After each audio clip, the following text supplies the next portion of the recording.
And well, after that masterclass of scoring, I don't think anything could top it. But the other teams decided they were going to give it a try anyway. So here's the highlights package for match day 3. We had Fire Station, who were at home, I believe. Yeah, they were at home at the to Kilmac Thomas AFC, the high flyers of the tournament. Now anyway, it was a very hotly contested match, must be said. It was much closer than I was expecting it to be. But anyway, yeah, so giving it forward to Mr. Injuries anyway, he was looking to get in. Nathan Cleary-Alsbury tried to find a pass, and he picked out Mr. Injuries, who was in the penalty area, and a lovely finish gave Fire Station a surprise lead over their visitors. So the high-flying Kilmac Thomas found themselves a goal down inside 7 minutes, thanks to Mr. Injuries. As you can see. But it wasn't long before they made a response. Aaron Gahan getting on his own there and doing a little step over, taking it past the keeper, and all he had to do was just tap it into an empty net. So a lovely bit of technical skill makes the game 1-1. So there are a few away fans, obviously, casuals I think, but still, they made the away trip. So Fire Station did try to get back into the game, but saves from Ravidas Mikulauskis kept the score at 1-1. And it wasn't until this when Louis Gallagher, instead of crossing, cut inside and had just let fly at the keeper. Fireman Sam simply couldn't keep the shot out, and it was 2-1 to Kilmac Thomas. A fantastic strike there from Louis Gallagher, and that puts him in contention for a starting space in the team. And then in the second half, with Fire Station looking for an equaliser, it was Patrick Morrissey who buried the ball past the keeper, Fireman Sam, again to make it 3-1. And that meant that just pretty much turned the game on its head. Kilmac were now in firm control. However, it didn't stop Fire Station from trying to fashion a few chances to get back into the game, and a lovely volley there off the corner from Theo Walcott meant that it wasn't over yet. But Patrick Morrissey wasn't done scoring yet. A lovely chest and a lovely volley was just rifled into the top corner and giving Fireman Sam no chance. Made it 4-2 to the visitors, and that was the way the game finished. So Kilmac continued their high-flying form. They have won 3 from 3, I believe, at this stage. And that is pretty much indicative that they are going to be challenging for the league all season long, alongside probably St. Mary's.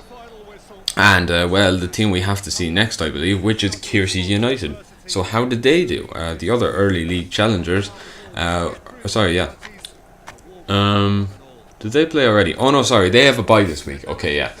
Kiersey United have a bye this week, so time to regroup for them. But right now we have Central United at home to St. Declan's Athletic from the Zimbabwe sex line. So, still very unchanged from... the previous games. I mean, they have won already with this team, I believe. So not really much reason to change.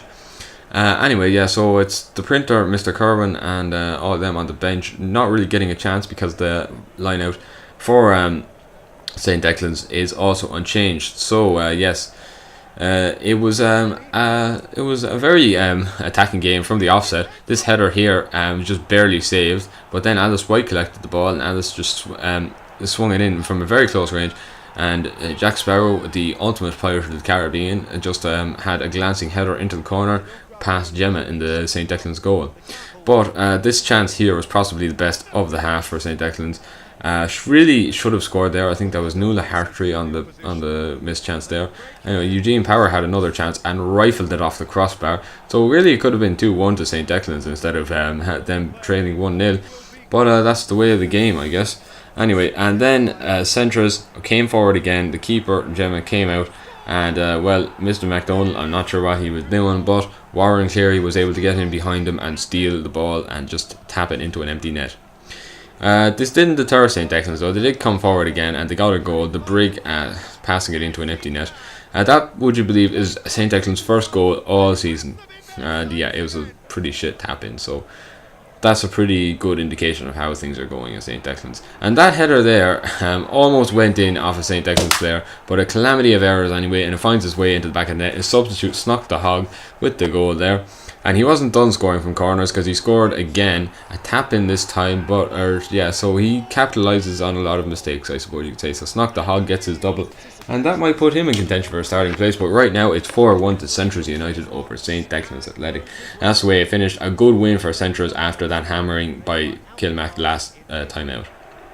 Anyway, last game of the season. It is it's a pretty intense rivalry. Not the most intense in the league, but still a good rivalry. It is Greenway Rovers away to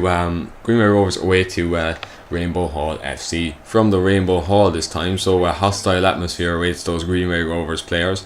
Unchanged lineups for both teams. We've got Mohamed Salah, Lionel Messi, and Cristiano Ronaldo as goalkeeper and centre backs respectively. And I don't know why this is the only formation that's accurately represented in PES, like what I actually chose for the team, but apparently it is. So this one isn't at all accurately represented, but it was very hotly contested very early on, as Niblob Kamblibnob, the notoriously hot-tempered midfielder for Greenway Rovers, got himself in trouble very early on, getting a stern talking to by the referee. And it was what resulted from that was even more disastrous, because this failure to clear the ball here, Josh Ryan poked it over the top to Nathan Krieger. Nathan had a shot saved, but Grew was unable to keep out Jack Ryan's shot, which rolled into the net and gave Rainbow Hall a lead after 10 minutes. So a fantastic start for the home side. Greenway Rovers did threaten to score. Sean Power here with that fantastic chance, somehow poked it wide. A dreadful error, and one he will not want to see again. Poor clearances again. Josh Murphy collected the ball, and Nathan Krieger trying to play it through, and it was almost a disaster for Greenway Rovers. They thought Robbie Bailey had scored, but he was adjudged to be offside by the linesman, and so that meant no goal. Now this challenge here was a bad one, and it meant a red card for Niblob Kamblidnob. So I'll explain the disciplinary rules of Kilmac League. An automatic red card means a 2-game suspension, which is what Kamblidnob will serve. However, a red card earned via 2 yellow cards will only result in a 1-game ban. And that is the way the game finished, with 10 men. Greenway Rovers were unable to overcome their rivals, so it finished 1-0 to Rainbow Hall. So I've been the man with the plan. Thank you for watching my videos, and if you'd like to see more videos like this, then please like, comment and subscribe to my channel. And I will see you guys in the next video, which should be match day 4. Yeah, I'm really enjoying making these, so thanks for watching them. Please like.